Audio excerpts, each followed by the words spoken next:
네, 안녕하세요. 홍정변호사입니다. 네, 이번 영상에서는 최근 특허청에서 보도한 그 보도자료에 기초해가지고 최근의 특허 동향에 관련돼서 간단히 설명드리도록 하겠습니다. 최근 이제 물류 운송 분야와 관련된 그런 특허 추론들이 굉장히 급증하고 있다고 하는데요.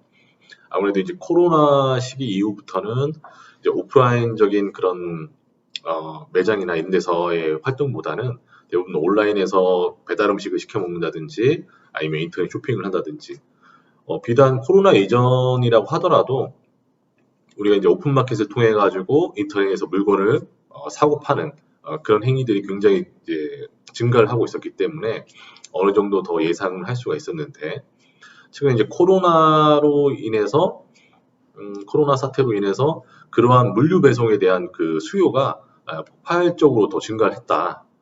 그래서 자연스럽게 그러한 이제 시장의 요구나 니즈를 반영해가지고 연관된 발명이라든지 특허들이 지금 증가를 하고 있다라는 것이 여실히 이제 통계로 지금 나타나고 있습니다.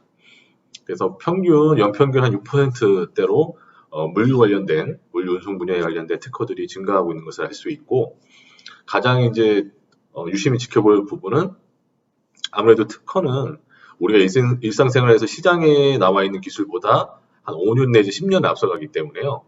지금 이제 특허적으로 봤을 때는 AI 기술이라든지 IoT 관련된 그런 자동화 기술들이 굉장히 대두가 되고 있다. 그래서 뭐 예를 들면은 우리가 이제 택배사 관련돼서 여러 가지 이슈들이 이제 뉴스에 많이 보도가 되잖아요. 근데 많이 문제가 되고 있는 것 중에 하나가 택배 기사분들이 물류 창고에서 이런 그 분류 작업을 하는 게 정식 그 근로 시간으로 들어가지 않기 때문에 굉장히 이것은 추가 노동이 되는데 이것에 대한 과로로 인해서 사망하시는 그런 안타까운 사례들도 우리가 뉴스를 통해서 볼 수가 있습니다. 저도 최근에 이제 모 택배사를 통해 가지고 주문 배송을 받기로 했는데 물품이 일주일 넘게 안 오더라고요. 그래서 택배사에다가 전화를 해보니까 참 안타깝게도 근처까지 왔다가 분류 작업하는 도중에 물품이 분실이 됐다 이렇게 연락을 받았습니다. 그래가지고 물품을 다시 이제 받는 그런 사례가 있었는데 여하튼 이제 사람의 인력으로 뭔가를 분류하고 배송하는 것 자체가 굉장히 실수도 많고 또 굉장히 그 피로도가 많기 때문에 예를 들면 이제 카메라 같은 것을 이용해 가지고 비전 검사를 하는 것이죠. 그래서 뭐 바코드를 스캔할 수도 있고 아니면 그 형태 자체를 스캐닝 해가지고 이 제품은 어떤 제품이다 이런 것들을 재빠르게 분류를 해낼 수가 있는 것이죠. 그래서 과거에는 사람이 지금 현재도 마찬가지지만 야간에 이제 택배사 근처를 가보면 그 막 밤새 그 하역 작업을 하시고 분류 작업을 하고 계세요. 근데 이런 것들이 향후에는 자동화 시스템으로 변경이 되면서 인간의 손을 거치지 않고 자동적으로 기계적으로 분류를 해내면 이러한 택배에서 우리가 흔히 지금 볼 수 있는 그런 문제점들이 상당수 해소가 될 수 있다. 뭐 이렇게 좀 예상을 해볼 수가 있겠습니다.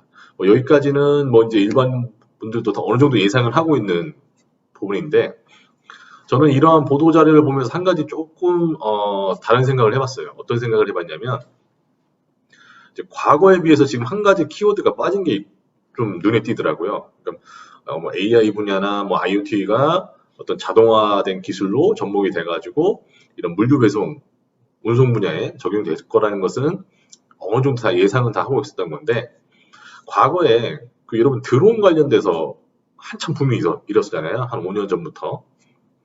5년 전쯤에 그냥 엄청난 이제 붐이 터졌고 아마존 같은 경우에서는 뭐 드론을 이용해서 원격지에 무인 배송을 할 수 있다라는 식으로 많이 이슈가 됐는데 최근에는 이 드론 관련된 그런 물류 배송이나 이런 부분들이 굉장히 수요가 많이 줄어들고 있습니다.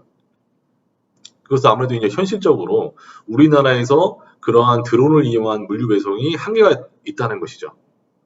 뭐 여러분들도 아시겠지만 우리가 군사적인 문제 때문에 서울이나 이런 데서는 드론 비행 자체가 되지를 않고 또 저희가 고층 빌딩이 많잖아요. 아파트도 많고 고층 빌딩이 많고 그렇게 그 지역들이 이렇게 조밀한 곳이 많기 때문에 드론이 또 안전 사고에 대한 부분 그래서 그런 부분에 대한 규제가 아직도 있고 또 사생활 침해 문제, 이것이 뭐 몰카라든지 뭐 이런 것으로 또 악용될 수 있는 사례가 있기 때문에 여지가 있기 때문에 과거에는 그 드론과 관련돼서 드론을 이용해서 물류를 배송하고 하는 부분에 대한 어떤 수요가 좀 있었고 이것이 향후에 굉장히 미래적으로 봤을 때는 각광받을 수 있는 기술이다라고 생각했는데 지금 트렌드는 드론은 굉장히 지금 하향세에 있고요. 오히려 드론은 빠져 있고 이제 AI라든지 IoT 기술을 이제 현실적으로 접목시키는 그런 자동화 기술들이 각광을 받고 있다.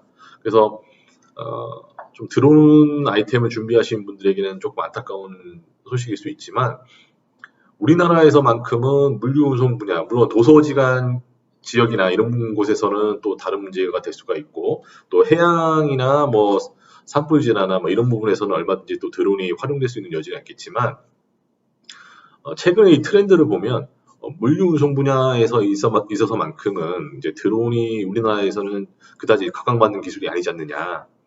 그래서 이런 부분들이 저는 좀 눈에 띄었습니다. 왜냐하면 제가 한 10년 전에도 이런 드론 관련된 그런 동향조사라든지 이런 용역을 맡아서 할 때도 머지않아서 한 10년쯤 지금쯤이면 드론을 가지고 뭐 물류를 배송한다든지 아니면 각 분야에 드론이 굉장히 보급이 돼가지고 사용이 될 줄 알았는데 활용도가 높을 줄 알았는데 생각보다 그렇게 활용도가 높지가 않다. 그래서 지금 이번에 나온 특허청 보도자료를 보면서도 물류운송 분야에서도 이제 드론은 더 이상 이제 한 글자도 언급이 되지 않을 만큼 이제 좀 밀려나고 있지 않느냐 뭐 이런 생각을 해봤습니다. 네, 시청해주셔서 감사합니다.